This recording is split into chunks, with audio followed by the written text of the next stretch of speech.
Hello! வாங்க பிடிஎம் போலாமா? இது வந்து ஃபர்ஸ்ட் டைம் நானும் மேக்னஸ் எல்லாரும் ஒத்தையில பிடிஎம் போறது லாஸ்ட் 11 இயர்ஸ்ல. ஏன்னா, அத்தான் எப்பவுமே எங்க கூட இருப்பாங்க. ஆனா, இன்னைக்கு வெளியூர் போயிருக்கனால நாங்க 3 பேரும் போனோம். எங்களோட அப்பாயின்ட்மெண்ட் நியர்பை 11:00 இருந்துச்சு. ஆனா, நாங்க போய் சேர்ந்தது ஒரு 10:20 ஆயிட்டு. ஆனா 12:30 வரைக்கும் வரலான்னு சொல்லியிருந்தாங்க. ஸோ நாங்க போனோம். ஃபர்ஸ்ட் நாங்க மேக்னஸ் கிளாஸ் ரூம் தான் போனோம். அவ்வளோ கலர்ஃபுல்லா ஆக்டிவிட்டியா இருந்துச்சு. செகண்ட் ஸ்டாண்டர்டும் 5th ஸ்டாண்டர்டும் இந்த கிளாஸ் ரூமை ஷேர் பண்ணுதான். அழகா ஆக்டிவிட்டிலாம் ஒட்டி வச்சிருந்தாங்க. அவங்ககிட்ட டீச்சரை முடிச்சுட்டு அதுக்கு பிறகு நாங்க மேக்ஜோ கிளாஸ் ரூம் போனோம். அது அப்படியே ஒரு பிளெயினா ரொம்ப படிக்கிற மாதிரி ரொம்ப டேஞ்சரஸா இருந்துச்சு. ஆனா அவன் கிளாஸ் ரூம்ல இருந்து வெளியே பார்த்தா அவ்வளோ அழகான பீச்சு, ஒர்லி சீலிங்ஸ் எல்லாமே தெரிஞ்சிச்சு. சூப்பரா இருந்துச்சு பார்க்கறதுக்கே.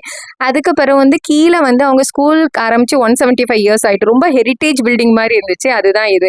அதுக்கு பிறகு பிடிஎம் முடிச்சுட்டு ஓகேன்னு சொல்லிட்டு ட்ராஃபி மான்னு பக்கத்துல ஒரு ஹோட்டல் இருக்கு. அங்க நாங்க 3 பேரும் சாப்பிட போயிருந்தோம். இது வந்து மேக்ஜோட கிளாஸ்மேட்டோட அப்பாவோட ஹோட்டல் தான். நல்லா இருக்கும். நாங்க ரெகுலர்லி சாப்பிட போவோம். நான் வந்து சிம்பிளா ரைஸ் தான் வாங்கினேன். இவன் சிசலர் வாங்கினாங்க தந்தூரிக்கு. நல்லா இருந்துச்சு. அதை சாப்பிட்டுட்டு மேக்ஜோக்கு வந்து ஒரு கோட் எடுக்க வேண்டியது இருந்துச்சு. அதை தான் ட்ரை பண்ண போயிருந்தோம். அதனால அதை ட்ரை பண்ணிட்டு அந்த கோட்டை ஆர்டர் கொடுத்துட்டு வீட்டுக்கு வந்துட்டோம். தேங்க்யூ ஸோ மச் ஃபார் வாட்சிங் திஸ்.